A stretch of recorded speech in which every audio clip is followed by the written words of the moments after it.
ABP news सर्वसामान्य जनतेचं खुलं व्यास। कांद्याच्या घसरलेल्या दराविरोधात आंबेगाव तालुक्यातील मंचर येथील नंदी चौकात सर्वपक्षीय आंदोलन करण्यात आले। शेतकऱ्यांच्या कांद्याला हमीभाव मिळावा आणि सरकारने तातडीने हस्तक्षेप करावा या मागण्यांसाठी शेतकरी व विविध पक्षाचे नेते मोठ्या संख्येने सहभागी झाले होते। आंदोलनानंतर आंदोलकांनी पुणे नाशिक महामार्गावर रास्ता रोको केल्याने काही काळ वाहतूक ठप्प झाली। त्यामुळे दोन्ही बाजूंना वाहनांच्या लांबच लांब रांगा लागल्या। यापूर्वी झालेल्या सभेत आमदार रोहित पवार, खासदार निलेश लंके, आमदार बाबाजी काळे, हर्षवर्धन सपकाळ यांच्यासह विविध नेत्यांनी सरकारवर टीका करत कांदा उत्पादकांना न्याय देण्याची मागणी केली। रास्ता रोको सुरूच राहिल्याने पोलिसांनी हस्तक्षेप करून आमदार रोहित पवार, खासदार निलेश लंके यांच्यासह प्रमुख नेत्यांना ताब्यात घेतले। त्यानंतर महामार्गावरील वाहतूक सुरळीत करण्यासाठी कांद्याचे घसरलेले दर आणि वाढलेले उत्पादन खर्च यामुळे शेतकरी आर्थिक संकटात सापडला असून सरकारने तातडीने ठोस निर्णय घ्यावेत अशी मागणी आंदोलकांनी केली आहे।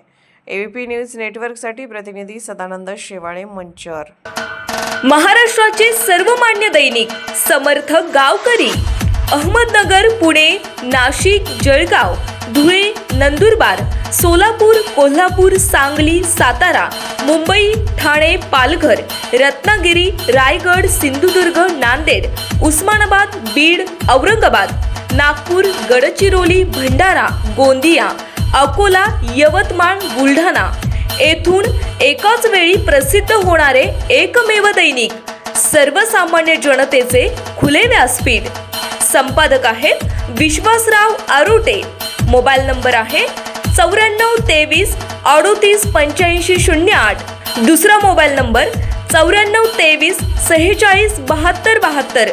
तिसरा मोबाईल नंबर 75 88 15 0001। वेबसाईट आहे sgavkari.com। मेल आयडी आहे akl gavkari@gmail.com।